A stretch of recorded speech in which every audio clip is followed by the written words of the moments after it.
And we're live.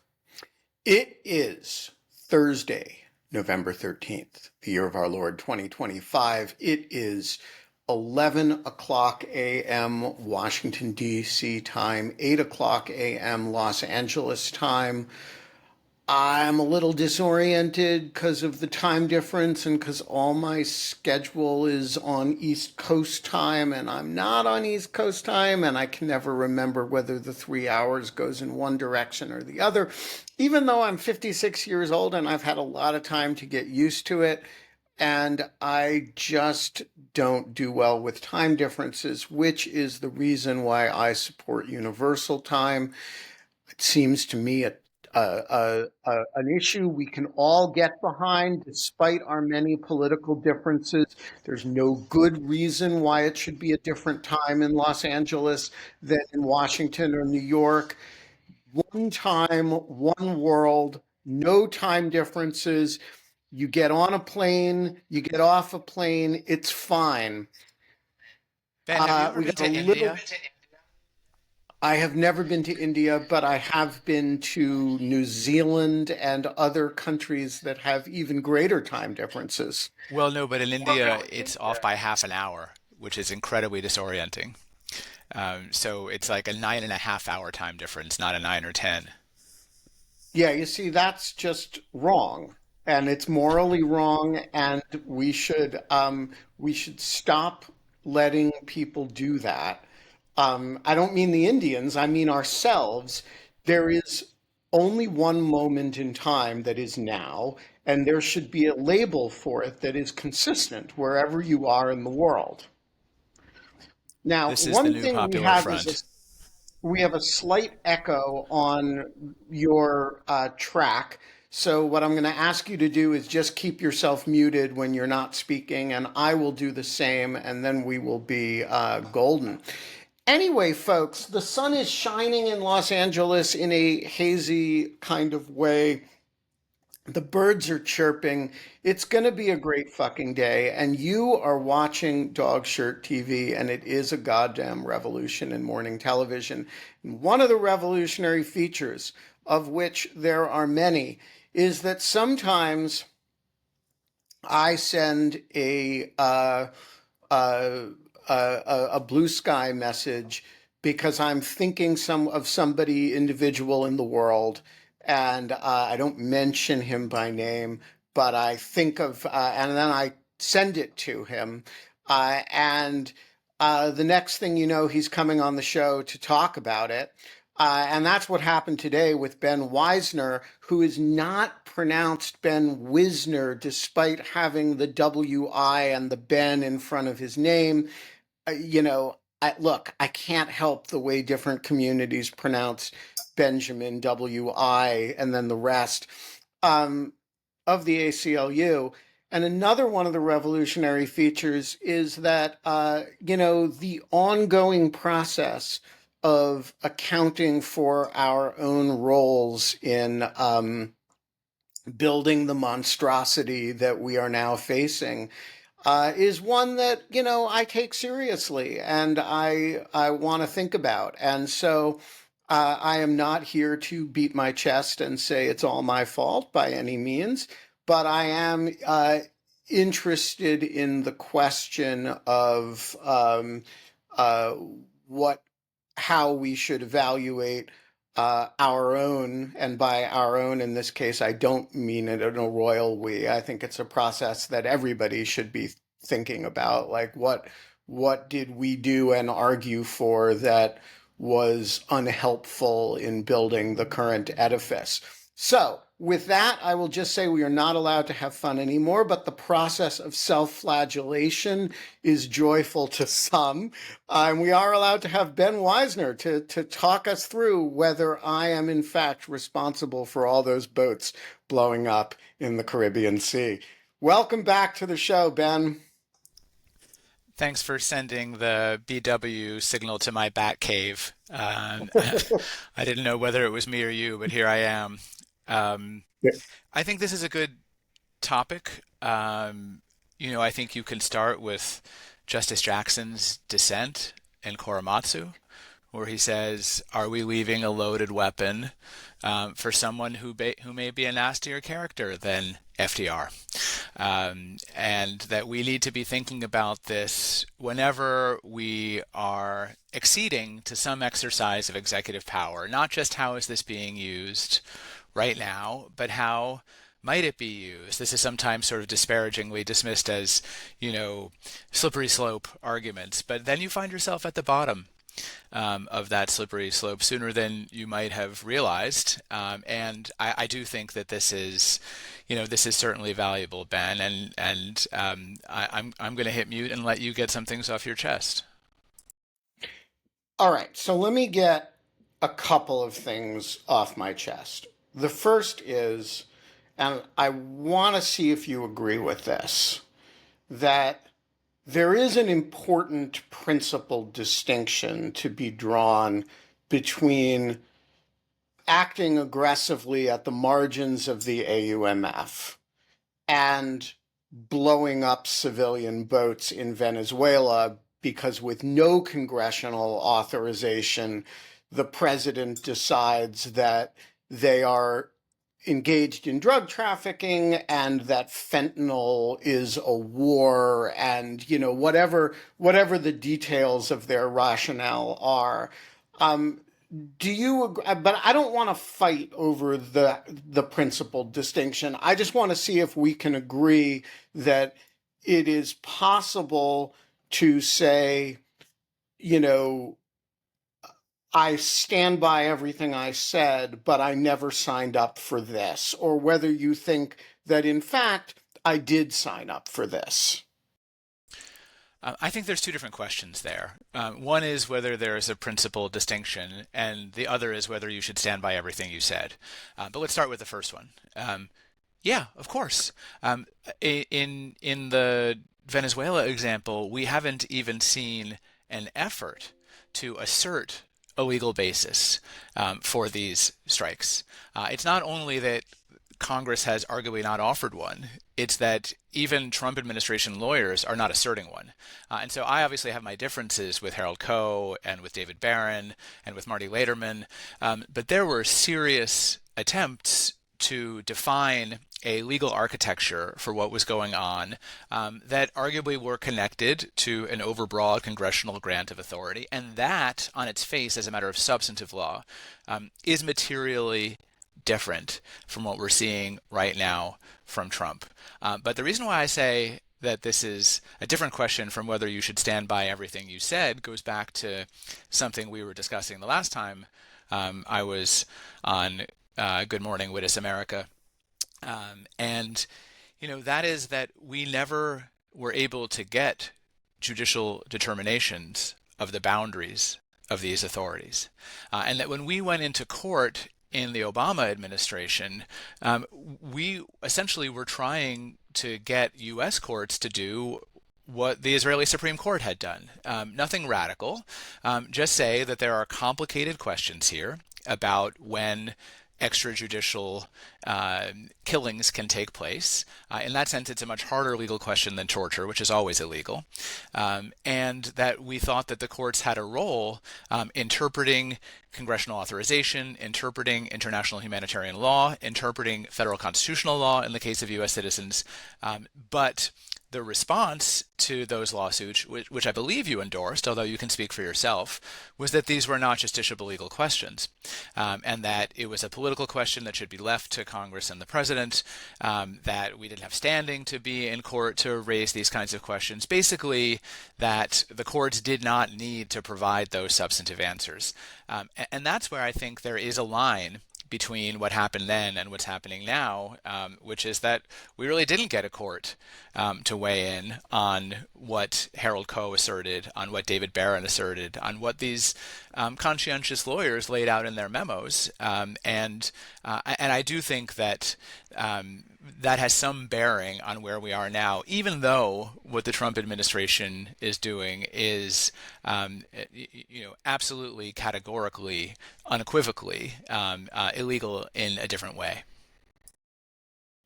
Yeah, so a couple things. The honest truth is that I don't remember what I wrote about the justiciability question as opposed to the substantive question. I know I attended the Bates hearing.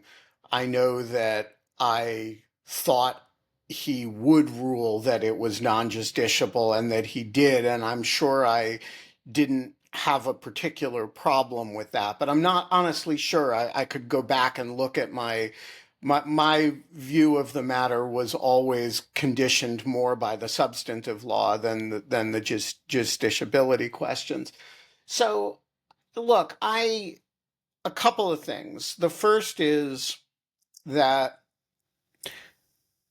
if we are in agreement that whatever one thinks of the uh, breadth of the positions that the Obama administration took, with which I was quite comfortable, and obviously you were not. Um, there is a category difference between that and what's going on now. Um, I don't think so. My argument today is not that I stand by everything I wrote. I'm not sure I do, though I'm not sure I don't. My point is that even if you stand by what I stand by everything I wrote, um, like the position is harder if you believe, as you seem to in one area but not in another area, that by standing by everything, that there's a direct connection between the arguments that the Obama administration was making and the arguments that the Trump administration is making, and that the one leads inexorably to the other in the hands of bad people, than if you believe that, hey, a bunch of people, the Dave Barrons, the Marty Ledermans, the Harold Kohs, and from the outside, the people like me made a good faith argument that is stable, that is self contained, and that does have limits. And then these, I think the technical term is crazy motherfuckers, came and blew through all those limits. And I guess I'm curious whether, because you can do that in any area, including appropriations and if you're simply willing to defy the limits, then the previous work doesn't matter very much. So I guess my question to you is, do you think that um, the playing close to the line taunted or tempted the Trump administration to just obliterate the line, or do you think they would have obliterated whatever line there existed anyway? I'm making a different point. And the question is, what is this line that you keep talking about? What are these limits that you keep insisting exist?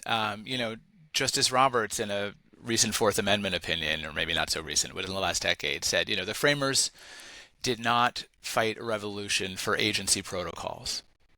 And it was in a case in which the government was arguing, don't worry, we have rules. And he was saying, those aren't real rules if they're not enforceable by another branch of government. And I do think that your body of work is predicated on your belief that the people who are going to be carrying out these national security policies are decent, admirable, patriotic people. And this is something that you invoked repeatedly in conversations Oh yeah, no, about it. that is definitely, and Right. I'm actually going to come to that in a minute. But Well, yes, to that me, is to me, this is definitely. related because again, what the limits that you're talking about are internal agency protocols. They might be memos written by lawyers. They might just be rules that the agencies have for when they're going to do something. And I think the framers would not have thought much of those as limits because if you actually read through the Federalist Papers, they had an easier time than you did imagining someone who would assert dictatorial king-like powers because they had seen it in their own lifetimes, because they were emerging from monarchy, and so they were trying to write a dictator-proof kind of system of government that would ensure that there were checks. And what we actually had with the rise of national security law was a whole jurisprudence of deference and a whole jurisprudence of non-justiciability. I know that sort of you're resistant to this being the central frame, but to me it is the central frame. I'm not Yes, yeah, particularly okay, resistant to it being the okay, central yeah, frame, yeah, actually. yeah. I So, would so love. I think what I'm saying is not, wow, the Obama administration went so close to the line that they created this irresistible temptation to go over it. What I'm saying is that, I started at the ACLU a month before 9/11. In my entire lifetime here, which extends from, 9/11 to the present, every administration has fought justiciability, has fought judicial review of national security policies. I mean, to me, that is the defining issue of national security law, is that some of the most central questions that you would think national security law would answer, it has chosen not to answer because of secrecy doctrines, because of standing doctrines, because of political Right. question doctrines, right? And so to me, that is the cardinal sin here, is that, yeah, I do look. Now, you could say with some plausibility that maybe even if courts had already ruled on these issues, Trump would be pushing or exceeding those boundaries. We've certainly seen that. But I can tell you, I mean, the ACLU has filed over 100 lawsuits against Trump since January, that they are following court orders. They're being arrogant and disrespectful, and they are, again, pushing the line. But when they get a direct order from a court, they are following it. So I think what national security law has done, is that it has taken away the most effective tool that we have for reining in a lawless administration, which is enforceable judicial review. All right. So let me, in defense of my prior self, um, uh, talk a minute about a different tool for reining in the executive branch that is on my mind right now. Unprincipled 2015, 14, 13 Wittes would say, hey, I trust these guys with important national security judgments.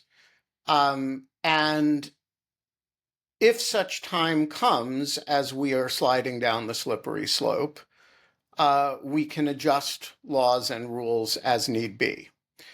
And this seems to me to put an obligation on people like me to think very hard about, for example, 702 reauthorization, which is coming up in 6 months. And unlike any of the other broad authorities that Congress has given the president and then the president has used aggressively, this one you don't really have to do anything if you want the power to go away. You just have to not reauthorize it.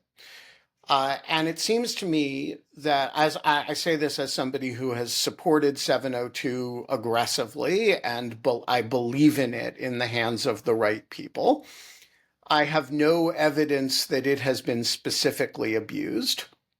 However, I do have evidence that, I have no reason to believe it is not being used, for example, for targeting Venezuelan boats. And so my inclination is to say the entire edifice of 702 relies on a series of trust judgments. And in exactly the way that you would say, you got to make those trust judgments on the basis of hypothetical people in the future, I would say, actually, no, I don't. I made a judgment that I trusted the deep state in the first second Bush administration, in the Obama administration, in the first Trump administration, and in the Biden administration, during all of which times I supported 702. I deeply don't trust a certification signed by Kash Patel and Pam Bondi. And the fact that I can't even say that without like grinning when I say it, I don't believe the accuracy of the certifications. I know they've lied to courts. I don't, so why on earth would I support reauthorization of 702 under these circumstances? And I say that with no sympathy whatsoever for the get a warrant, the arguments that you guys have made on the substance of the law. But it does seem to me that if we're talking about what the restraints are, the fact that they should have to confront the question of whether their behavior is trustworthy enough to warrant a major investment of congressional power in an ongoing fashion, that seems to me to be a self-answering question. I'm interested in your thoughts. Well, I'd like to say welcome to the resistance, Katniss, but I don't think you're quite there yet. Um, I No, because I'll go back. well, but also I think you're sort of you're treating your own position on this as the most important question. So you're acting as if the question here is, are you being intellectually consistent? And I can answer that yes, and still say it's a totally inadequate answer to the problem, because whether you support 702 reauthorization or not doesn't dictate whether 702 is reauthorized or not, and it's only one of the many authorities that this regime can abuse that's been supported. So listen, I'm not trying to discourage that, but the idea that, oh, don't worry, once the completely untrustworthy person comes into power, by the way, with his own party controlling Congress, we'll change the rules then, isn't going to cut it. It's not going to work, because we're not going to necessarily have the ability to change the rules at that time. We may want to, and we may say that they should be changed, and there our position is consistent. But we really do need to be thinking about what those. So for example, we're going to have a more trustworthy president in 2029. I believe that. We are going to have a more principled Congress in 2029. I believe that. Under your rationale, that should mean that we should just go back to whatever deference that we have to national security officials. Under mine, it would mean we need to sit down and pretty seriously Trump-proof the presidency, because we know that for 3 elections in a row, the American people either elected Donald Trump or came very, very close to electing Donald Trump, and we don't have the ability just to switch the powers on and off. And so in a period where we have the ability to do that, we need to be thinking not just about 702, but across all the powers that are being claimed, and think, how can we weaken the presidency without weakening the country? So I'll let you respond to that. Yeah, so I completely agree that broad a broad effort to reduce needlessly broad presidential authorities, particularly in the emergency powers space, that are eminently tameable, and is a major project that absolutely needs to happen. You and I might disagree around the edges of which are the powers that are most ripe for abuse and most abused, but I have no, I would not call it Trump-proofing the presidency, because I think as long as the president can appoint the attorney general and the attorney general can indict whoever she wants, but I would say reducing the attack surface with which a presidency can behave abusively is, priority number one. I would say, secondly, that we need to have a serious conversation about where the actual rather than theoretical risk of abuse is highest. And it seems to me those are in some non sexy areas that we haven't paid attention to. Um, for example, priority number one would be reducing the size of ICE and changing, limiting its authorities. That's a much bigger issue in terms of the day-to-day liberty of actual people than just about anything else that we're talking about. But I do think prioritizing that list is a really interesting and important project. And we may have some disagreements around the edges of it, but I don't think you're not going to find a particular antagonist in me in the idea that the presidency in general should live with less power so that the worst implementations of the presidency aren't as bad. So amen on ICE, and actually I think this is, to borrow a line from the Trump Epstein emails, the dog that hasn't fully barked yet, because the big beautiful bill has 170 billion more dollars for ICE. My sort of counterintuitive read on the president's National Guard deployments has been that they're a sign of weakness and not of strength, that they're a sign of Trump's frustration with the fact that the police in this country answer to local and state officials and not to the federal government. We don't have a ministry of police like some of his authoritarian friends, and so it's his way of projecting, power into places where he has actually very little law enforcement power. But that may change with, tens of thousands of new ICE agents. You know a lot more federal law enforcement officials than I do, but I don't think ICE has ever been the creme de la creme of federal law enforcement, especially now where they're To put it offering mildly. these bonuses to anyone who can stagger in off the street, and so that is a genuine concern. I would just say, and here, this might be a place where we would disagree about the post Watergate moment that I hope that we will have after this Trump presidency. But I think all three branches of government are going to need to be enlisted. So obviously Congress is hugely important. You can't have a Congress that is willing to hand over as much of its authority as recent Congresses have had over national security affairs. But I also think that we need to have legislative reform of the kinds of privileges that the executive can invoke in litigation. And so, for example, there was something called the state secrets privilege, something I don't know, State secret privilege. something like that. But there was legislation that actually our friend David Posen, when he was working for the Senate Judiciary Committee, had drafted and worked on.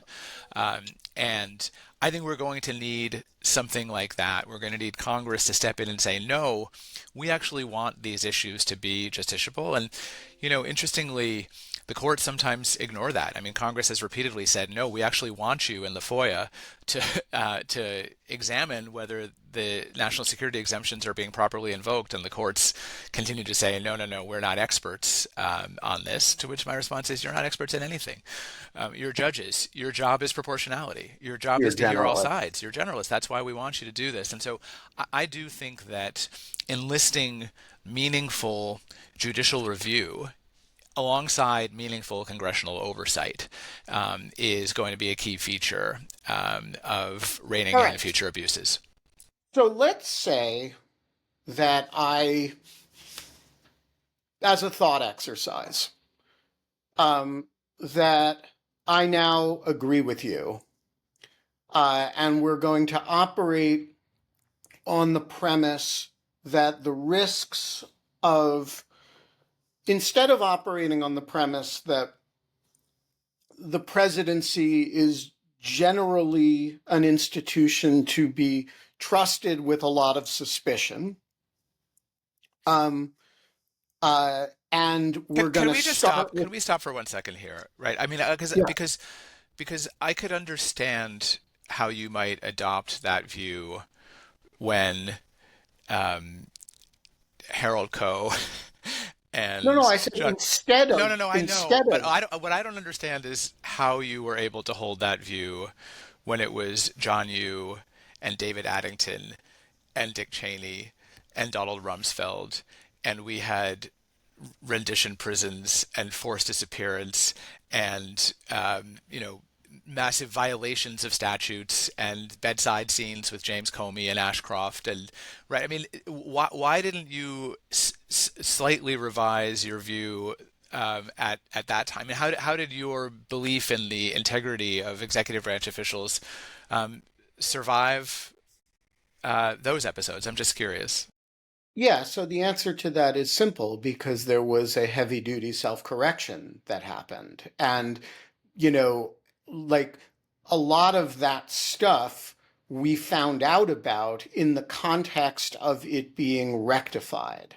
Well, we found And, out about it because it was leaked, and then there was rectification. There's well, no, no, no, no, very few no. examples of the rectification happening before public exposure. The hospital room scene took place before the withdrawal of the you know, nobody knew why Jack Goldsmith what he had done um, until after he was gone. So I actually think as a rule of law story, the Bush administration is a complicated animal because it was extraordinarily aggressive in some ways, but also self-correcting in other ways. And so I don't really think of it honestly as that different from the Roosevelt administration in this regard, who also did some, you cited Korematsu, but you know, there are other examples like him saying to the attorney general about the Nazi saboteurs, you know, I won't give them up, Francis. Don't come to me with some district judge issuing a writ of fucking habeas corpus, right? Like these guys were not playing. And so I, I, one of the things that has changed for me is I don't believe in the executive's capacity for self-correction right now. And that has everything to do with the fact that I believe, and again, this gets personal really fast, I believe that at the end of the day, George W. Bush is a decent person and I don't, who took his oath of office seriously. And that means when his attorney general or his acting attorney general comes to him and says, this is lawless, we can't be doing this, he wrings his hands, but he did say to Comey, do what you have to do to fix it. Right. Yeah, I mean, And I will take issue with self-correction only because I mean, to me, the a lot of the architecture was shut down as a result of Supreme Court decisions. So it's after Hamdan that the secret prisons are cleared, the interrogation programs end, and right. So it's maybe some of it is self-correction, but a fair amount of it was the courts actually being engaged on some of the core questions. so, but then we're not disagreeing at all. The courts got engaged, a different group of people. It turns out to matter when you replace John Yoo with or Jay Bybee with Jack Goldsmith. It turns out to matter when Pat Philbin, who has gone on to awful things, but served an extremely honorable role in that moment, just happened to be the line guy at OLC. It matters when Jim Comey is Deputy Attorney General instead of Todd Blanche, right?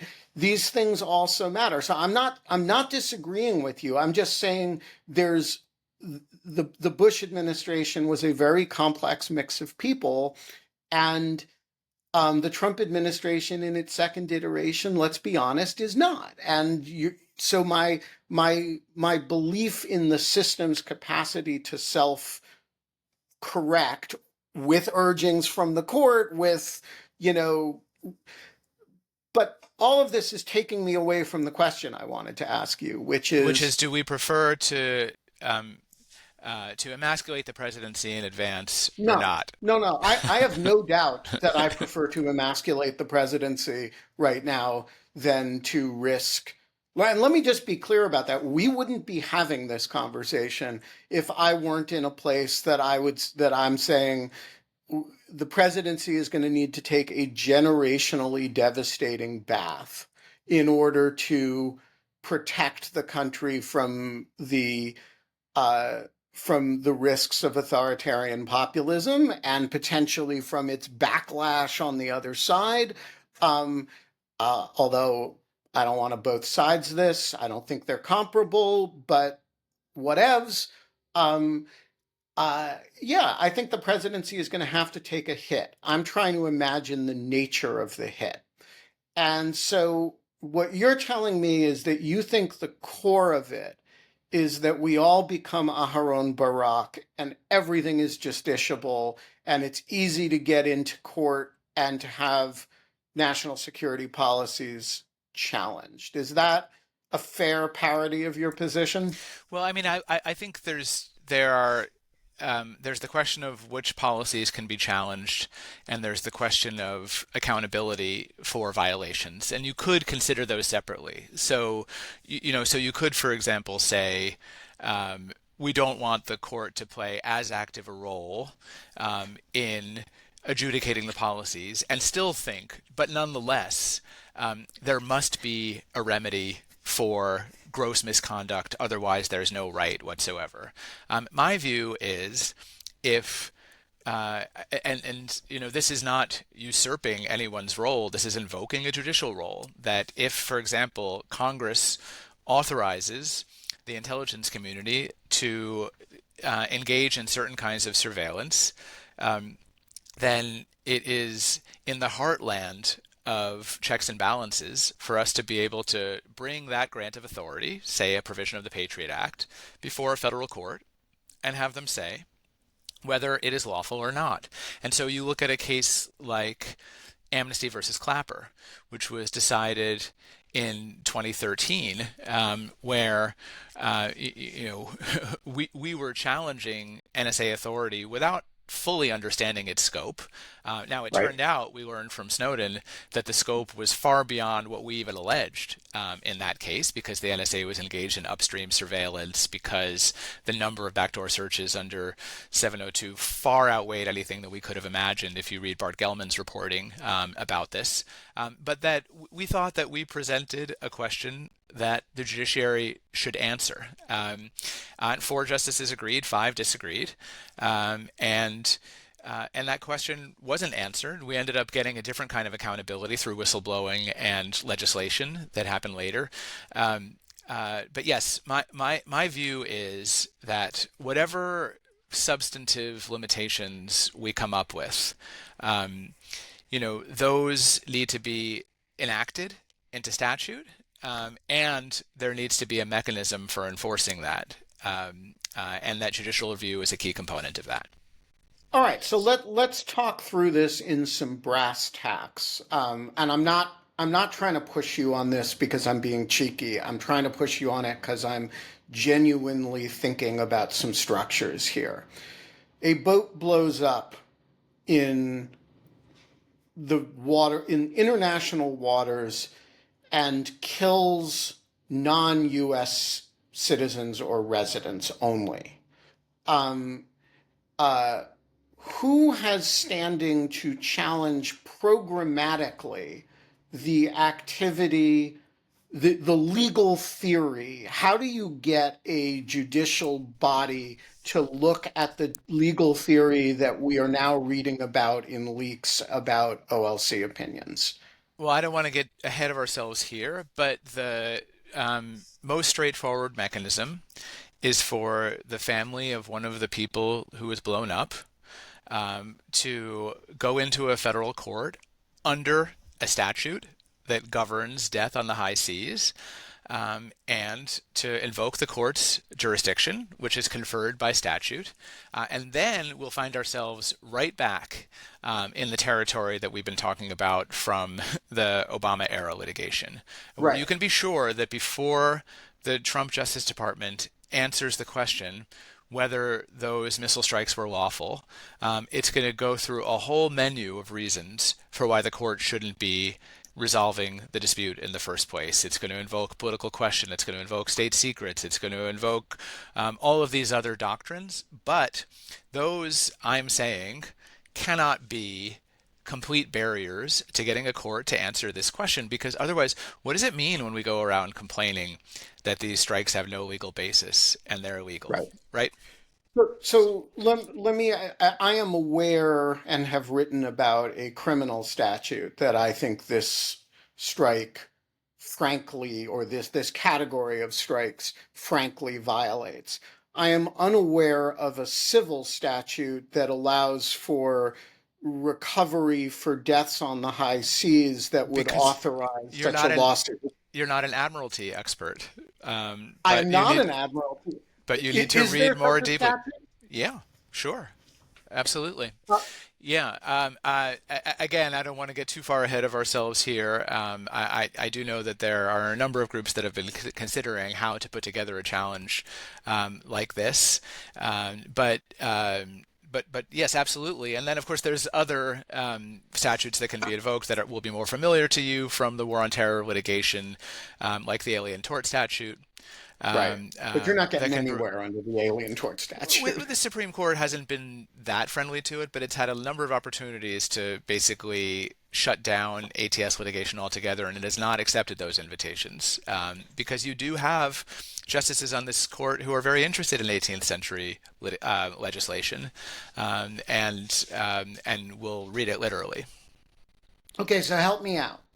Um, if we assume that there is a relevant cause of action, and we assume that um, creative lawyers like yourself will put together a something close to an optimal presentation of the facts as we know them under that cause of action. Um, what's the problem?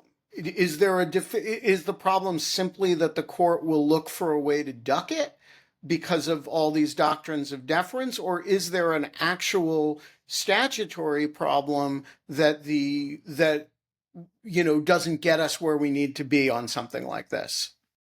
No, it's the first. It's that the government will cite an almost unbroken line of cases that stand for the proposition that when the government invokes national security authority in these cases, there's lots of reasons not to allow the litigation to proceed. They might say it's going to get into the decision-making processes of the president and his advisors, and there's no way to intrude upon those through litigation discovery without revealing state secrets. They might say that by design, this is a political question. This is an argument that was made in the Alaki case to Judge Bates, All right? Yeah, four will. right. So They all the will argue yeah, all look of at those yeah, issues. look at they argued state secrets in the Alaki case as well, albeit they said with great reluctance. I like that. That was very softening. So yes, that is the issue. The issue is that we have created a pile of precedent taller than us that in this context, courts are not to second guess executive judgments, and that determination occurs before we even consider the merits. Now, I think that's going to be a weak argument in this case. I think all of these will be weak arguments. I mean, again, one question that I would ask is, are there any secrets in the Trump administration? I mean, the whole point of the Trump administration seems to be to do everything brazenly and in public and not to try to hide anything. So for them to come and invoke the state secrets privilege when really the defense secretary is tweeting out the strikes Right. with satellite images every day. On the other hand, the Obama administration invoked the state secrets privilege, even though it was the administration itself that leaked to the newspapers that Alaki had been put on kill lists. Those were authorized leaks from the administration, trial balloons. They were the ones who told us that he had been targeted before, and then they came in and asserted that who was targeted by the administration was a state secret. So it won't be the Well, first time that there's and an absurd state secrets argument that's advanced. and Obama, not to his credit, did publicly make a joke about Malia Obama's date, right? I have one thing to say to him, Predator drone, which was, I believe, the first official White House acknowledgement that there was a drone program. Was a sort You of you threat. remember, Ben, because you wrote about it when I asked John Brennan at the Lawfare 10-year anniversary event at Harvard, does the CIA have a drone program? And the whole room laughed. And then he said, I can assure you, if we do have such a program, that it complies with all legal obligations, and the whole room laughed again. So, Right. No, yeah. they were very sly and cheeky about it a bunch of times, and I actually think um the you know, what they weren't doing is tweeting images in public about it. Now, maybe their Twitter game just wasn't that good, but I do think they have acknowledged this in a way that I mean, they've boasted about it. It's, I think, going to be very hard for them to argue that it's a state secret. So a side point here, I just want to say, I mean, I am an optimist by nature, and I think one silver lining of the Trump administration's absolutely disgraceful litigation conduct over the last 10 months, which will surely continue, if not get worse, in the next few years, is that I think it maybe has done real damage to this architecture of deference. And you've seen that Ryan Goodman has written about this, that courts are actually actively questioning whether they can assume good intentions when it comes to government assertions or government conduct now. And look, I think that's an overdue correction. I don't think it's something that can be adjusted president to president because of the way that precedent works and operates in our system. But I agree with you. I think that the justiciability arguments that will be raised in the context of these Caribbean strikes will be categorically weaker than the ones that were advanced earlier, even though those, I think, were very weak as well. All right, so you know, it seems to me that let's take it in a different area. The boat strikes, you've got this wall of deference that maybe, just maybe, the facts here will be so egregious as to overcome. I have to say, I'm not an optimist on this point, but I do think there is one thing that could change that real fast, which is if an American gets killed in one of those boats. Then your standing issues will go away. Um, I don't believe that the courts would take the position that the president can accidentally or intentionally kill an American outside of a very narrow, the sort of authorization of use of force context without having the matter justiciable. Um, do you think I'm being naive there? I don't think that the justiciability arguments will be any different. If an American who the Trump administration says is a drug terrorist delivering deadly fentanyl to kill tens of thousands of Americans happens to be in one of those boats, I think the arguments will be exactly the same. Um, you know, do I think that it will have a different impact on how the public or the courts receive it? Maybe, maybe. I mean, I do think they're hunting for targets, and it's inevitable that that's going to occur right now. I also, I mean, to me, legally, it should not change the outcome. But maybe you're And right. yet you guys brought the Alalauki case, Well, not any other case well, that involved a that targeted that was killing. different because we were not just raising arguments under international humanitarian law and the law of war. We were also raising federal constitutional claims under the Fourth Amendment that would have probably applied differently had he not been a citizen. Right, but that's Right? going to be true of in this context too. Maybe if there are constitutional claims that could be stronger if it's an American citizen. Yes, it could add a claim. Fair enough. All right, so next question. What are the other areas that you look at and you say there is this wall of deference? We've talked about state secrets, we've talked about these political question targeting issues, we've talked about 702 slash uh, uh, um, justiciability thereof.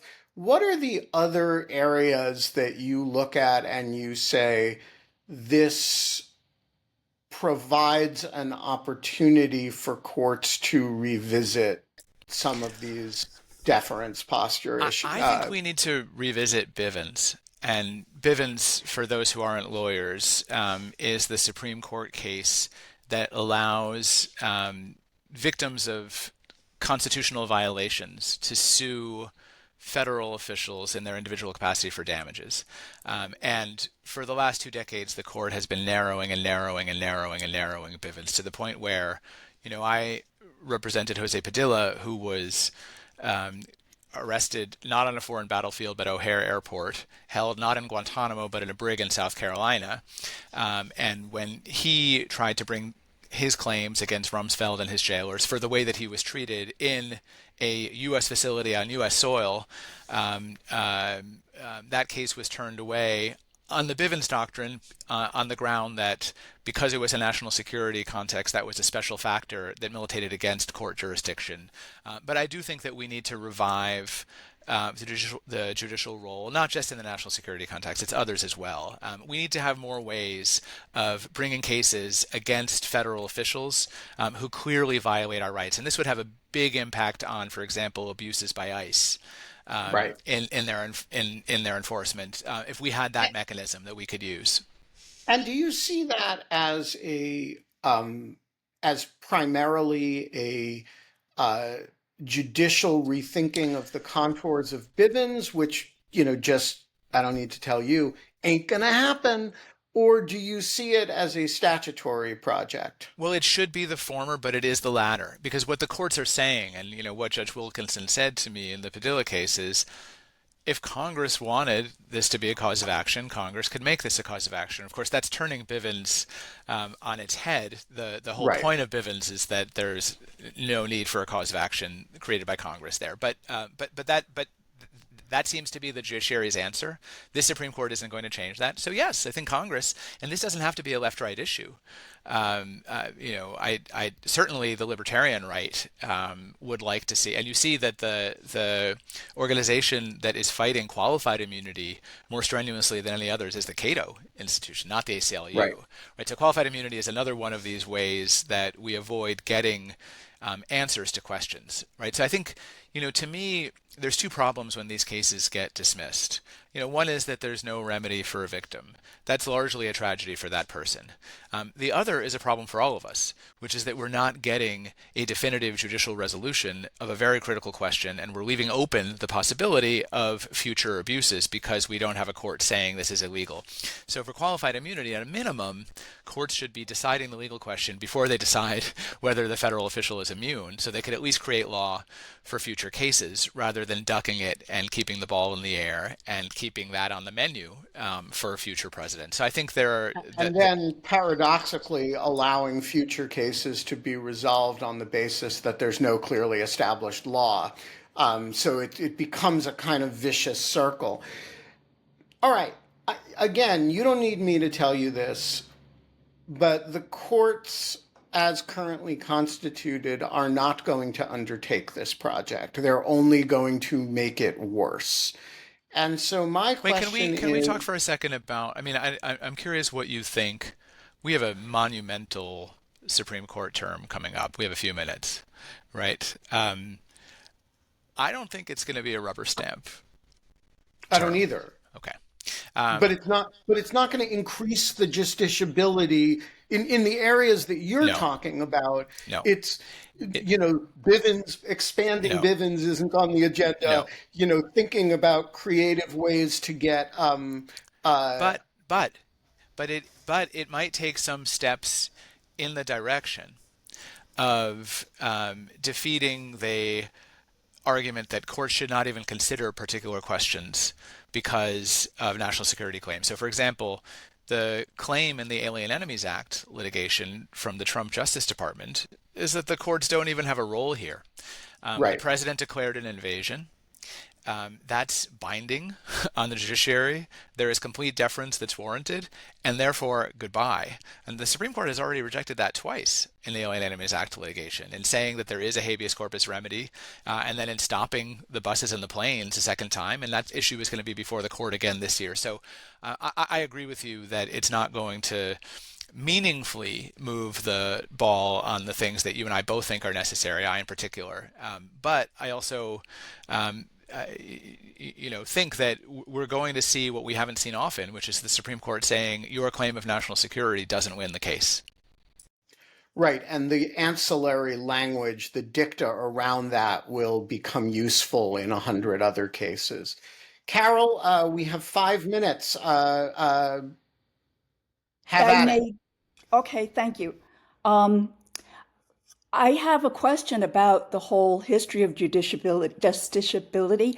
I thought that I thought that the three branches of government were supposed to have to be kind of something of a check of each other. And so if if there are all of these things that are not justiciable, like for instance, whether it's okay to send in the National Guard or I mean, I understand in some levels of national security with things that have a high security clearance or involve, very tightly held intelligence information that the courts would not really have privy to it.